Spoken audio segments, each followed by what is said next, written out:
Valeu, Beto. Bom, boa noite primeiro, né, para todo mundo aí que está assistindo a gente. Quero agradecer o convite para participar desse encontro, né? Me sinto muito honrado com esse convite.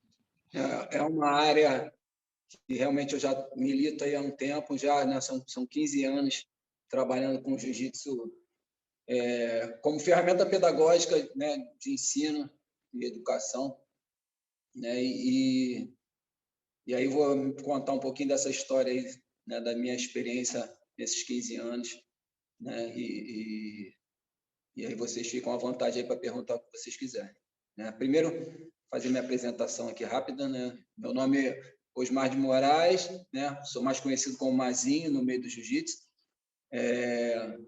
Sou faixa preta 4º grau, me formei na Gracie Barra. Estou no jiu-jitsu há 38 anos, né? Eu comecei com 14 anos, hoje eu tenho 52 anos, né? Comecei na década de 80, em 82. Na época, eu comecei com o grande mestre João Fernandes, né? Que vinha de uma linhagem fada, e depois migrei lá para Gracie Barra. Né? E como muitos, né, aí, na minha época, não existiam tantas academias como existe hoje em dia, né? Então, quando eu ingressei na Faculdade de Educação Física, em 1990, eu já treinava, eu era faixa roxa, e eu recebi o convite do meu professor na época, né, o professor Paulo Castro, para começar a dar aula para criança. A academia, na época, não tinha aula infantil, era só aula para adultos, né, adolescentes e adultos, mas tinha uma procura muito grande de criança. E como eu já estava na Faculdade de Educação Física, eles me fizeram essa proposta e eu, na hora, assim, nem pensei duas vezes, abracei. E ali foi meu começo como professor, né? E assim, dar aula para criança, cara, eu acho que é quando a gente aprende mais, né? A criança, ela coloca a gente em situações, às vezes, que você tem que realmente parar, pensar e bolar alguma estratégia para seguir em frente. Então, esse começo foi bem importante na minha formação, não só dentro da área do jiu-jitsu, né, mas como professor também, porque era como um estágio na área de educação física também. Bom, em 2003, eu prestei concurso público, né, para o município do Rio de Janeiro, passei para professor de educação física, fui trabalhar numa escola pública, na Cidade de Deus, uma favela aqui do Rio. E dentro da Secretaria Municipal de Educação, existe um programa, né, chamado Clube Escolar. O Clube Escolar é uma unidade de extensão escolar que trabalha só com atividades esportivas, né? Somente professores de educação física trabalham nessa unidade, e com várias modalidades de esporte, né? E as crianças da rede, elas podem frequentar o clube escolar no contraturno. Então, a criança que trabalha de manhã, que estuda de manhã, frequenta o clube escolar à tarde. E quem estuda à tarde, frequenta de manhã. E aí, em 2006, eu fui convidado a trabalhar no Clube Escolar Rio das Pedras, né? Que é na comunidade aqui de Rio das Pedras, em Jacarepaguá, para substituir um professor de judô que estava saindo para fazer um mestrado. E a princípio, eu daria aula de judô, não aula de jiu-jitsu, né? E assim aceitei o convite, comecei a trabalhar lá, dando aula de judô, e comecei a ver que tinha possibilidade de implantar o jiu-jitsu, né? Porque se era uma unidade onde trabalhava só com vários esportes, por que não ter o jiu-jitsu lá? E aí eu fui na direção da unidade, e perguntei o que eu precisava para colocar o jiu-jitsu como oficina, a gente lá chama de oficina, né, do clube escolar. E aí a diretora, na época, ela falou assim, você precisa escrever um projeto apresentando a sua modalidade, e nesse projeto tem que constar tudo o que sua modalidade pode contribuir com o desenvolvimento dentro de um processo de ensino-aprendizagem do aluno, para ele melhorar o resultado dele dentro de sala de aula, né? E aí, cara, na época, né, eu, como também a maioria, a gente vivia um jiu-jitsu competitivo, né, numa vertente competitiva somente. E aí eu me via numa situação onde eu tinha que escrever, né, um projeto totalmente pedagógico, né, e com a minha formação lógica e educação física eu tinha uma base, mas eu não tinha ainda a visão do jiu-jitsu voltado para essa questão, né? Então, pô, aí você pensa assim, como é que eu vou ensinar um armlock, um estrangulamento e isso ser pedagógico, né? Então, eu tive que sentar e, na época, eu tive o auxílio de duas professoras que trabalhavam comigo, a professora Sheila e a professora Fátima, né? Que não praticam luta, não tem nada a ver com luta, uma professora de xadrez, outra professora de tênis de mesa, mas que tinham muita experiência, não só dentro do projeto, como na vida acadêmica. E aí elas me ajudaram a escrever o projeto, e dali foi a minha virada de chave, né?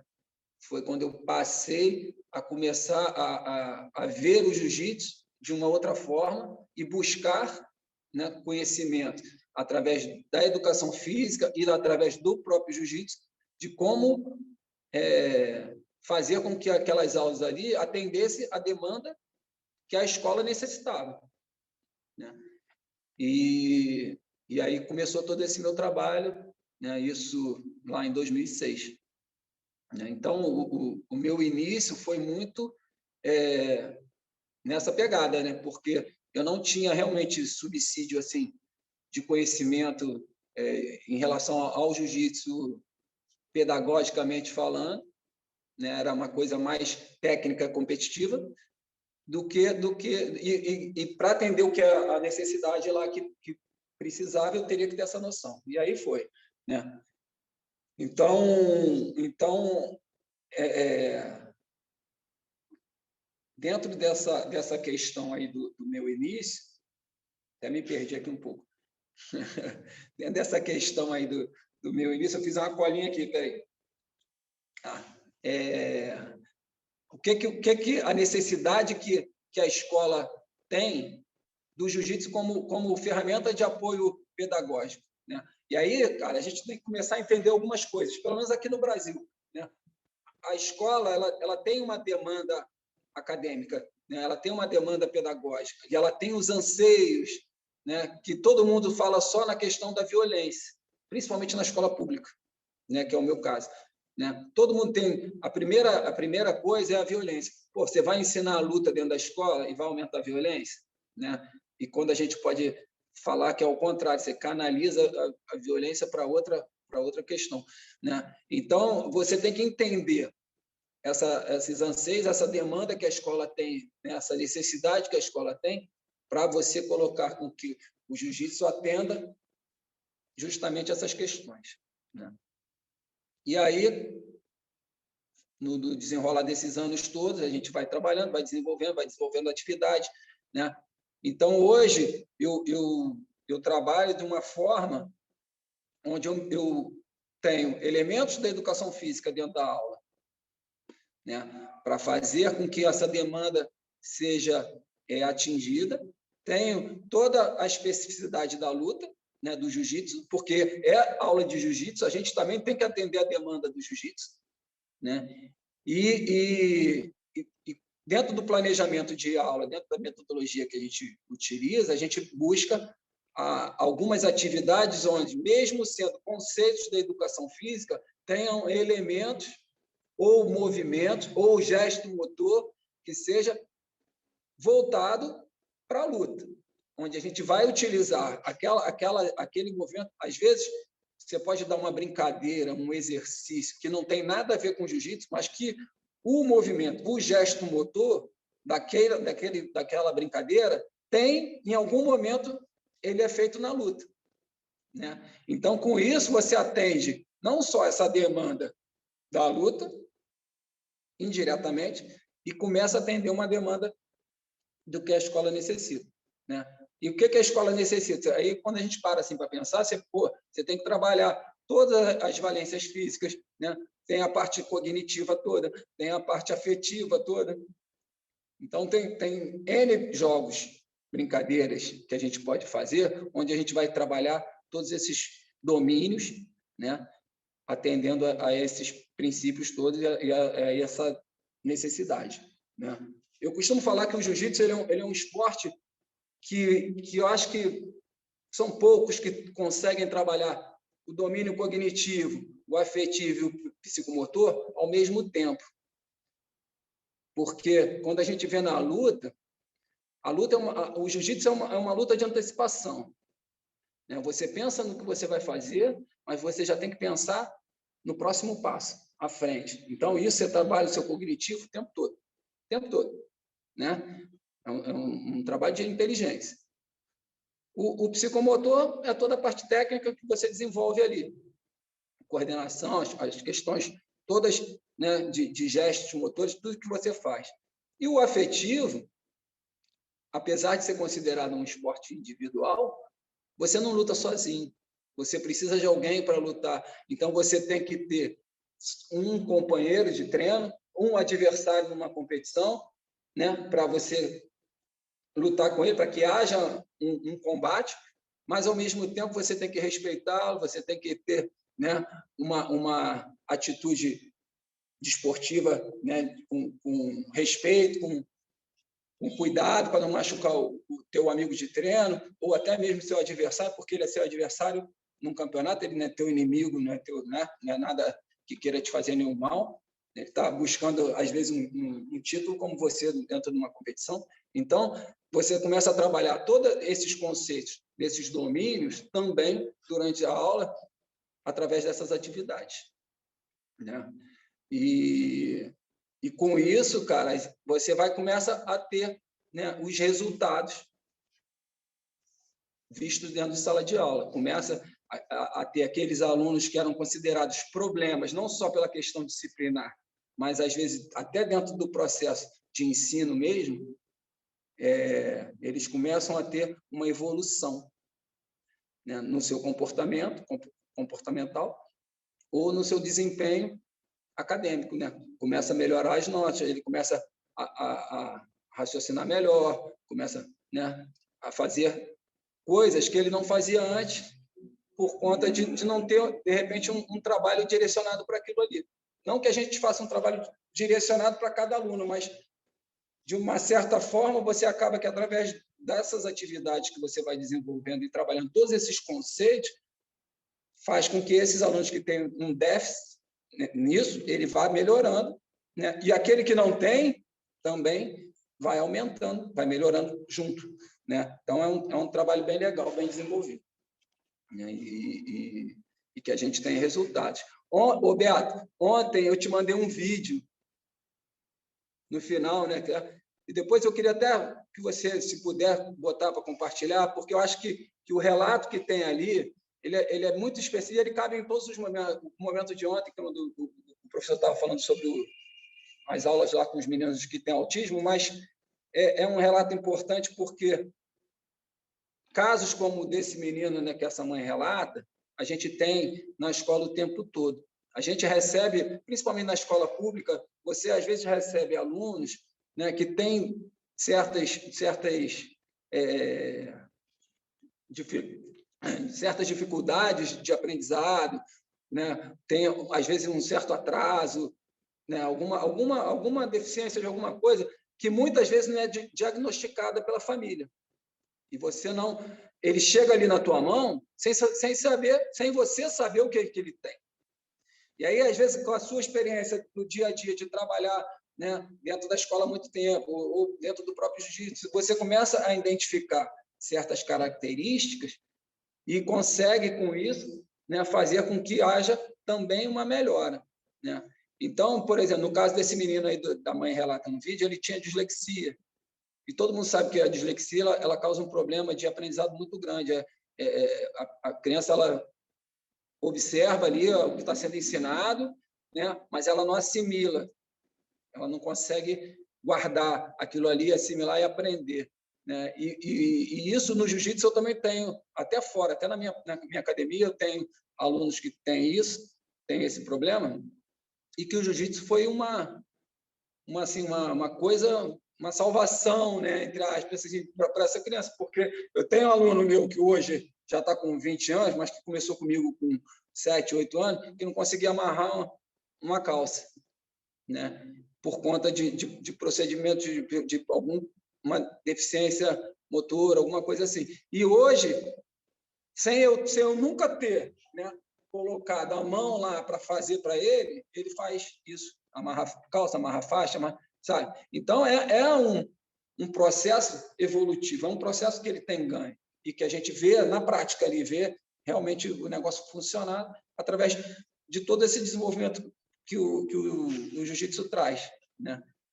O jiu-jitsu é um esporte que ele é muito complexo, falando nesse domínio psicomotor, ele coordena muitos movimentos ao mesmo tempo, né? O ato de você pensar, né, que a gente tem que pensar para fazer alguma coisa, e a gente não sente a gente pensando para mexer o braço, mas isso é uma coisa que acontece com muita velocidade. E você coordenar, né, braço, perna, a sua visão, porque você tem que ter a leitura do que está acontecendo, não só a leitura corporal do teu adversário, mas do ambiente, para saber o que vai acontecer, né? Se tem condição de fazer, se não tem. Isso tudo desenvolve tudo isso e traz benefícios. Então, é muito importante essa questão. Quando tiver dentro desse processo todo, a gente tem dentro da escola uma questão chamada interdisciplinaridade, né? Que é a interdisciplinaridade? É você fazer com que as disciplinas conversem entre si e se ajudem. Então, o professor de matemática, né, junto com o professor de ciência, junto com o professor a gente se comunica e cada um, dentro da sua especificidade, tenta ajudar o outro de alguma forma. Então, no jiu-jitsu, isso também acontece bastante quando a gente está dentro da escola, né? E aí eu vou te dar alguns exemplos aqui para vocês de coisas que já aconteceram comigo, que eu achei muito bacana, né? E aí a gente vê assim, como a gente também pode trabalhar essas questões com atividades, né? Que às vezes não são atividades próprias do jiu-jitsu, mas que atende uma demanda e uma necessidade da escola onde a gente está inserido. A gente não pode esquecer que a gente está ali para fazer o desenvolvimento da criança como um todo. Não é só desenvolvendo o jiu-jitsu, ela tem um porquê de estar ali também, né? Para se desenvolver como pessoa, né? E ganhar conhecimento.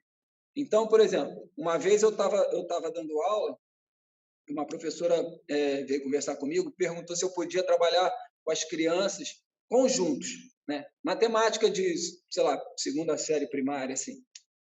Né? E aí, pô, como é que você vai trabalhar conjunto numa aula de jiu-jitsu? Então, eu peguei uma brincadeira, né? Que não era nada demais, como se fosse um pique. Falei, vamos lá, todo mundo correndo em volta do tatame. Em volta não, aleatoriamente pelo tatame, porque eu também não gosto dessa coisa de ficar dando volta, né, no tatame. Então, corre em qualquer sentido, em qualquer direção, correndo. E quando eu falar um número, vocês se agrupem, formem os conjuntos.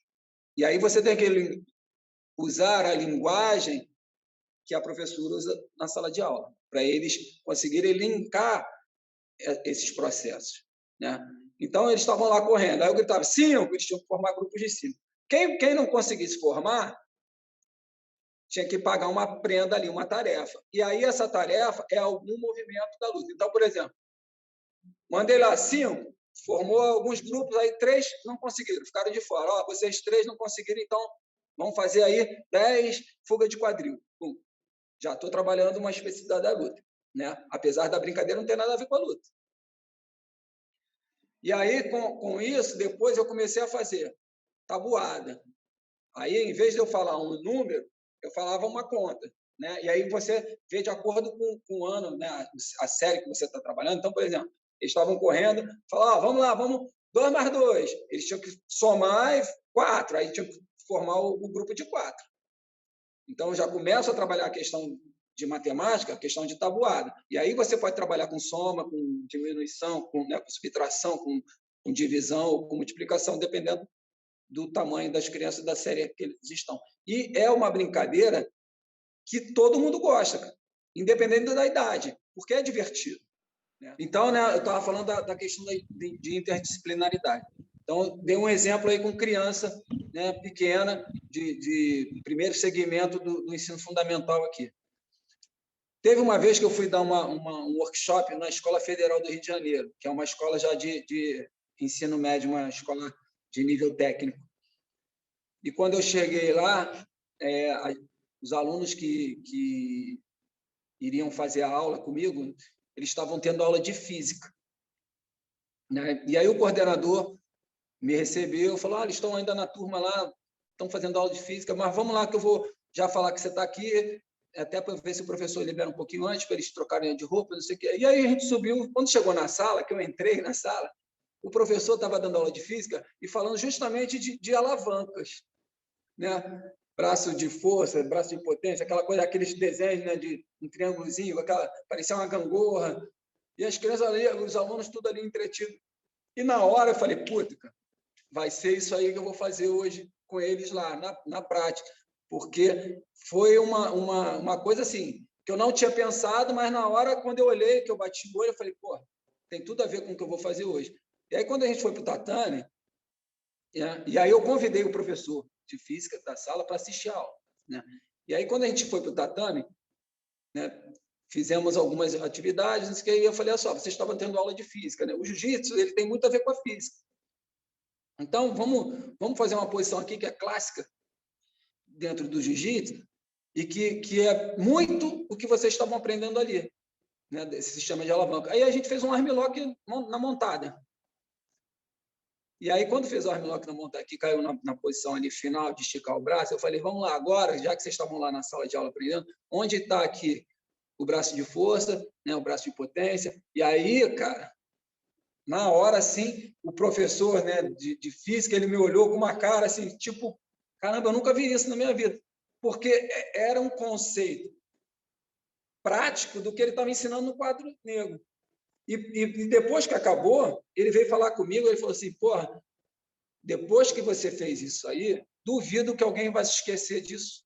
Porque quando ele vivencia na prática, fazendo, e entende aquilo ali, é muito mais fácil, né? Ele falou: eu nunca imaginei isso, né? Eu não luto, não sei o quê, mas pô, eu poderia ter dado esse exemplo alguma vez, mas nunca tinha passado isso na minha cabeça. Então, isso são questões importantes de interdisciplinaridade e, por outro lado, ela fortalece o teu papel de professor de arte marcial dentro da escola, com conceito, com conhecimento pedagógico, né? Porque muitas das vezes, quando a gente chega na escola,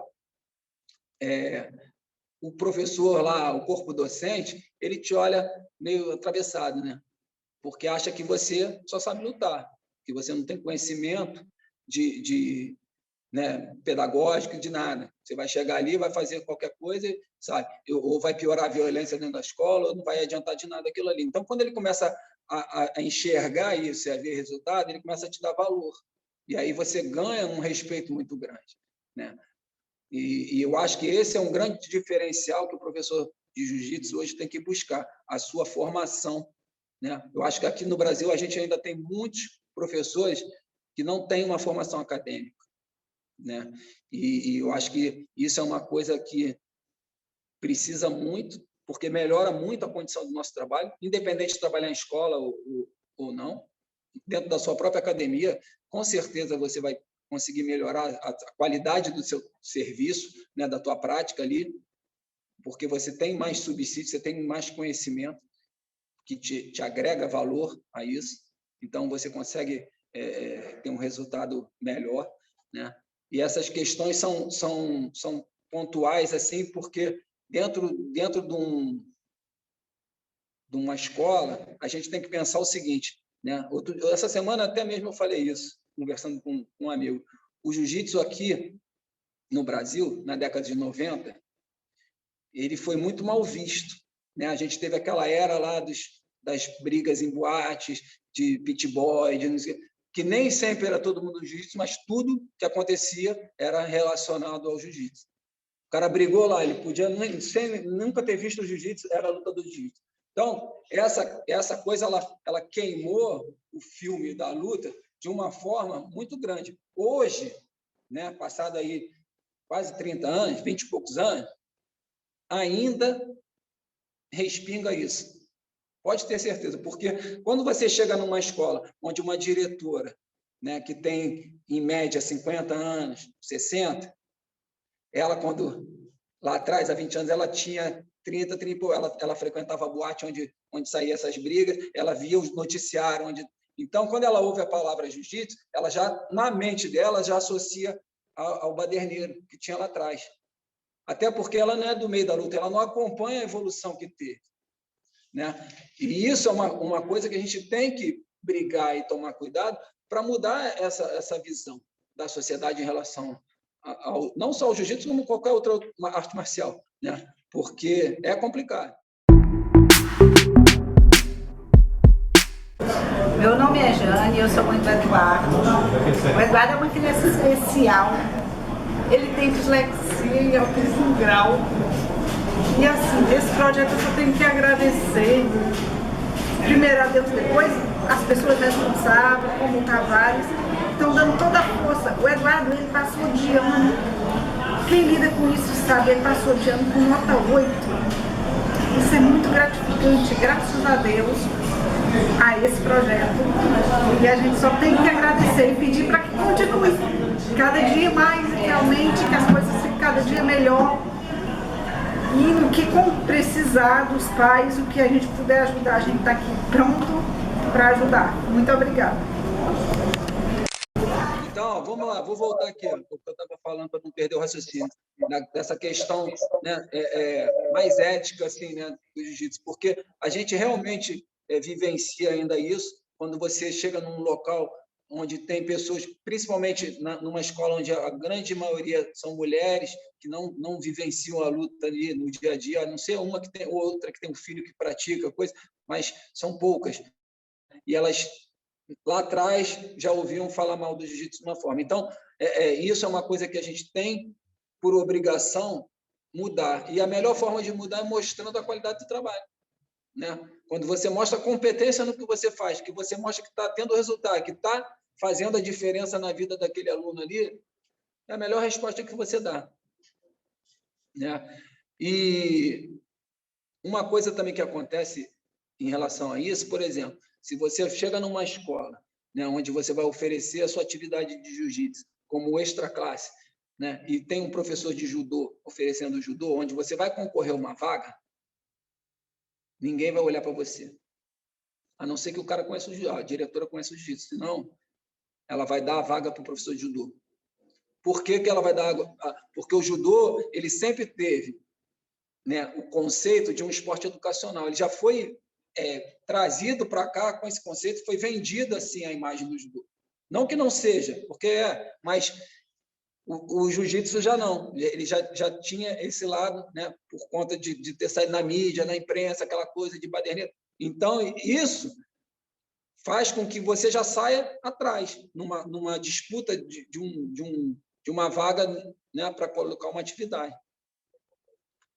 Então, se você não tiver muito argumento, e aí não é argumento de ficar falando uma opção de argumento técnico mesmo, argumento pedagógico, saber se colocar, saber falar, saber a linguagem da escola, você não consegue, né? E por isso a formação é tão importante, né? Então, acredito que o professor ele tem sim que buscar esse conhecimento, buscar se capacitar, né? Às vezes, tudo bem, eu não tenho condição de fazer uma faculdade, mas hoje, cara, existem diversos cursos, né? O mestre Leão Teixeira está aí, tem um curso muito legal, tem o professor Charles Nardelli, eu tenho o meu curso lá, que eu faço um curso de capacitação, justamente falando isso tudo aqui que eu estou falando para vocês, né? Então, tem diversas formas de o professor se capacitar hoje para melhorar a qualidade de trabalho dele e conseguir melhorar também a imagem daquilo que ele acredita, que é o jiu-jitsu, que é a eficiência do jiu-jitsu para diversas coisas. A gente está falando aqui de uma vertente educacional, mas hoje o jiu-jitsu ele cresceu tanto que ele atua em diversas vertentes. A gente tem o jiu-jitsu terapêutico que o mestre Pinduca falou ontem, né? Tem outros professores que trabalham nessa linha, né? O professor Zé Roberto, eu acho que ele está aí, eu vi uma mensagem entrar aqui, é um, né, que trabalha com isso. Tem a questão do jiu-jitsu voltado à segurança pública. Tem N hoje professores de um trabalho aí na polícia, o mestre Silvio Bering é um que desenvolve, trabalha Polícia Federal, Polícia Civil, Polícia Militar, sabe? Então, hoje tem campo de trabalho em tudo quanto é segmento. Agora, a gente, como professor, tem que estar capacitado para isso, né? Eu acho que está na hora de parar um pouco de pensar só na competição, só no campeonato, e se atentar que a gente pode oferecer muito mais do que isso para a sociedade, né? A gente tem a condição, o jiu-jitsu, eu falo que o jiu-jitsu é um esporte transformador, né? Porque eu trabalho com projeto social, eu sei a quantidade de alunos meus que conseguiram mudar a vida deles enquanto pessoas, né, através do jiu-jitsu, dando condição de vida melhor, não só para eles, como para a família deles, né? Sendo como professor ou tendo oportunidades através do jiu-jitsu que melhoraram eles como pessoa, né? Então, acho que a gente tem que ter essa preocupação também de melhorar a nossa qualidade de trabalho, mas também melhorar a imagem do esporte que a gente tanto gosta, que a gente tanto ama e que pratica, né? E voltando aí nessa questão, já que eu falei da competição, para ninguém achar que eu sou contra a competição, não. Eu gosto da competição, fui competidor durante um bom tempo aí no meu início, né? Eu não fui um cara que competia até as faixas mais altas, né? Eu quando eu estava na faixa roxa, foi quando eu parei de competir, no primeiro mundial, acho que 94, 95, né?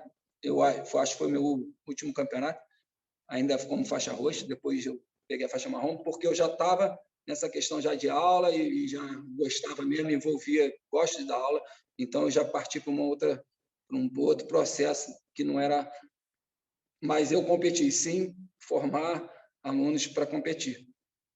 E depois, lá na frente, como eu já contei, mudou essa minha visão um pouco em relação à competição. Mas eu não sou contra a competição. Acho que a competição, principalmente quando a gente fala de criança, a competição ela tem que ser adaptada para cada faixa etária ali, né? A gente tem aí muitos eventos onde a gente tem os festivais, né, onde aquelas crianças menores participam, todo mundo junto, faz 1, 2, 3 lutinhas ali, no final todo mundo ganha medalha, todo mundo sai feliz, né? Porque se a gente pensar que hoje, como aconteceu esse ano, né, uma federação aqui no Rio, que começou a premiar primeiro, segundo, terceiro para criança de 4, 5 anos, isso pode causar um processo inverso. Aí eu já escutei assim, mas a criança precisa aprender a perder. Mas tem várias formas de ensinar ela a aprender a perder. Não necessariamente precisa ser dessa forma aí, né? Então, acho que a gente tem que ter um certo cuidado com isso. A competição, ela tem todos os seus valores ali ligados a elas que são importantes, mas também tem coisa que pode ser prejudicial, sim, né? E aí tem que ter um equilíbrio e saber lidar com a competição da maneira correta, né? Falando aí numa outra coisa legal que também está acontecendo, que tem muito a ver com a escola, e a gente acabou se envolvendo nisso. E depois, por conta disso, surgiram até os convites, né? São as campanhas que existem hoje, né? Campanhas principalmente campanhas contra a violência, né? Então, tem a campanha, né? Uma campanha que foi feita há pouco tempo da violência doméstica, violência contra a mulher. E agora, há pouquíssimo tempo mesmo, teve a campanha contra o abuso infantil, que são temas que a escola aborda, né? Lógico que com cuidado, porque são crianças, mas numa linguagem onde eles vão entender, vão identificar e vão poder se proteger, né, de alguma forma dessas coisas que acontecem. Então, essas campanhas são importantes a gente estar ligado e estar, às vezes, associado, porque, da mesma forma, principalmente quando a gente fala de escola pública, onde a comunidade, né, escolar vem de uma comunidade carente, onde a violência, tanto contra a mulher quanto o abuso infantil, é muito presente. É muito presente, muito mais do que vocês, não sei quem tem aí experiência com isso, mas, né, posso garantir que tem muito, muito, muito, muito. Né? E, às vezes, a gente fica até assustado, porque é uma coisa realmente absurda. Né? E a gente, dentro da aula, quando tem essas campanhas, a gente costuma conversar com os alunos, mostrar, e aí entra a parte de defesa pessoal do jiu-jitsu, para trabalhar associado a essas campanhas. Né? A gente aprende, a gente ensina ali a criança a ela algumas técnicas, né, básicas dela saber se soltar, se desvencilhar de uma pessoa que queira pegar ela, que queira agarrar. Né?